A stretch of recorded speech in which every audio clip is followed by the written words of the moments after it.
कि वो यहाँ पर नहीं है, तो वो वहाँ पर चला गया। उस वक़्त भी ये एजेंडा का हिस्सा था। उसके बाद ये एजेंडा से निकाल दिया गया।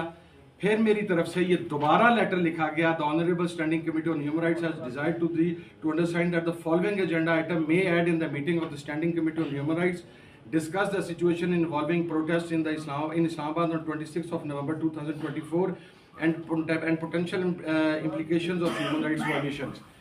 ये पिछली मीटिंग में डिस्कस होने के बाद जबकि आईजी इस्लामाबाद को नोटिस किया गया, तमाम मीडिया वहां पर मौजूद था कि वो अपनी रिपोर्ट के साथ आएंगे, इस्लामाबाद की इंतजामिया के लोग वहां पर मौजूद थे, लेकिन अगली मीटिंग के अंदर इसे एजेंडे का हिस्सा नहीं बनाया गया। जब नहीं बनाया गया तो मेरी तरफ से ये 26 के हवाला से दोबारा लिखा गया, लेकिन फिर भी उसको एजेंडे से निकाल दिया गया।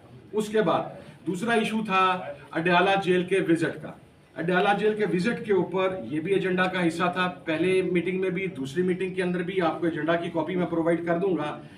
मेरे तीसरे लेटर के जवाब में स्पीकर ऑफिस की तरफ से मुझे ये लेटर लिखा गया, जिसमें उन्होंने ये बताया कि जी आप अडयाला जेल का विजिट नहीं कर सकते। तो ये मैं क्लैरिफाई कर दूं, और मैं अगर विजिट नहीं भी कर सकता तो इस मरतबा भी एजेंडा के अंदर अडयाला जेल का विजिट जो था, जिसके ऊपर मैंने क्वेश्चनिंग करनी थी, वहां पे लोगों ने जवाब देना था कि leader of the opposition national assembly, leader of the opposition senate, उसके बाद साबिक स्पीकर कौमी असेंबली, वहां पे ऑनरेबल पार्लियामेंटेरियंस जो हैं उनको डिटेन किया गया, उन्हें गैर कानूनी हिरासत में रखा गया। आपका उस पर क्या जवाब है? उसको निकाल दिया गया। अब 26 का एजेंडा भी निकाल दिया गया, जो यहाँ पर मैं जिक्र हुआ। जो अडयाला जेल का विजिट का मामला था वो भी निकाल दिया गया। जो अडयाला में हमारे लीडरान की गिरफ्तारी थी उसे भी निकाल दिया गया।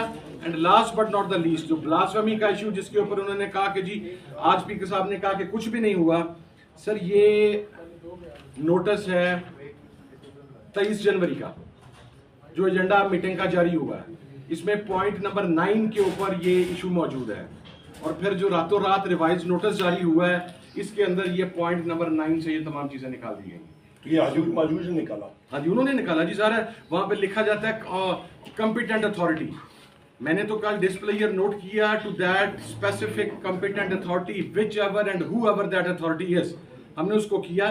तो आज जो स्पीकर साहब ने फ्लोर ऑफ द हाउस बात की है, इसके आज शाम को मैं इंशाल्लाह भी थोड़ी देर में इसके तमाम एविडेंसेस, मैंने ये चीजें पब्लिक नहीं की थी चूंकि अमानत के तौर पर होती हैं। अब बात फ्लोर ऑफ द हाउस हुई है, ओपन हुई है, तो आज हम ये तमाम लेटर्स, तमाम एजेंडाज जो हैं जारी हुए हैं, ये हम पब्लिक कर देंगे। और यह एक मरतबा फिर पूरी कौम के सामने है कि जिस तरीके से ये चीजें वहां पर की, और कल वफाकी वजीर खुद वहां पर मौजूद थे और वो डिफेंड कर रहे थे वहां पर कि हमने एजेंडा आइटम नंबर 9 को क्यों निकाला है। आज स्पीकर साहब ने पता नहीं किस लिए कह दिया कि एजेंडा आइटम नंबर 9 हमने निकाली ही नहीं है।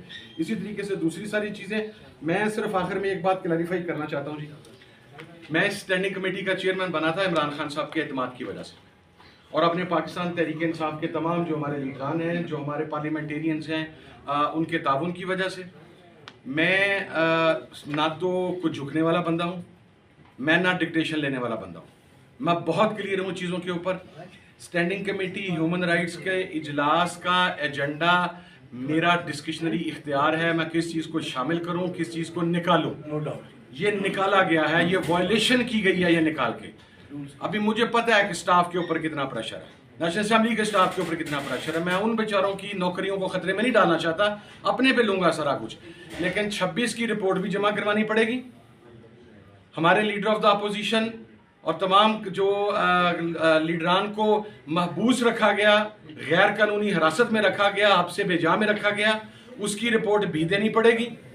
आपको विजिट अडयाला समेत पूरे पाकिस्तान का देना पड़ेगा। अगर अडयाला पंजाब गवर्नमेंट में है और वो हमारी डोमेन में नहीं है, हम स्टैंडिंग कमेटी फॉर इस्लामाबाद नहीं है, पूरा पाकिस्तान इसमें फॉल करता है, तो फिर आप रेलवे की जो स्टैंडिंग कमेटी है उससे ये पूछे ना कि इस्लामाबाद में रेलवे की क्या पोजीशन है। 18वीं तरमीम के बाद तो फाइनेंस आप सुबह भी डिस्कस कर रहे हैं, तो आपकी जो स्टैंडिंग कमेटी और फाइनेंस है वो फिर क्या काम कर रही है। So things are not like this way. अभी इशू है चूंकि अडयाला में इमरान खान बैठा हुआ है, इसलिए वहां नहीं जाने देंगे। हम कहेंगे हम कोट लखपत से जाएंगे, फिर वहां पर कहेंगे वहां पर शाह महमूद साहब बैठे हैं, वहां पर डॉक्टर यास्मीन राशिद साहबा बैठी हैं। फिर किसी और जेल का नाम लेंगे तो वहां पर पीटीआई के 4 और लीडर होंगे, क्योंकि पाकिस्तान की कोई जेल ऐसे है नहीं जहां पर वो लोग नहीं बैठे हुए। आप हमें जेल मैनुअल में देखने की भी इजाजत नहीं दे रहे, इस्लाहात की इजाजत नहीं दे रहे। So things will not work like this way. I am very clear on it. और मुझे इस मामले के अंदर मैं leader of the opposition Omar Ayub साहब का, गौर खान साहब का, मैं तमाम अपने ऑनरेबल कुलीस का शुक्रिया अदा करता हूँ कि जिस तरीके से उन्होंने मेरे साथ ताउन भी किया और उनकी सरपरस्ती और हमायत मुझे हासिल है। हम ग्रेटफुल। एक सेकंड जी, कुरम के बारे में बात सुन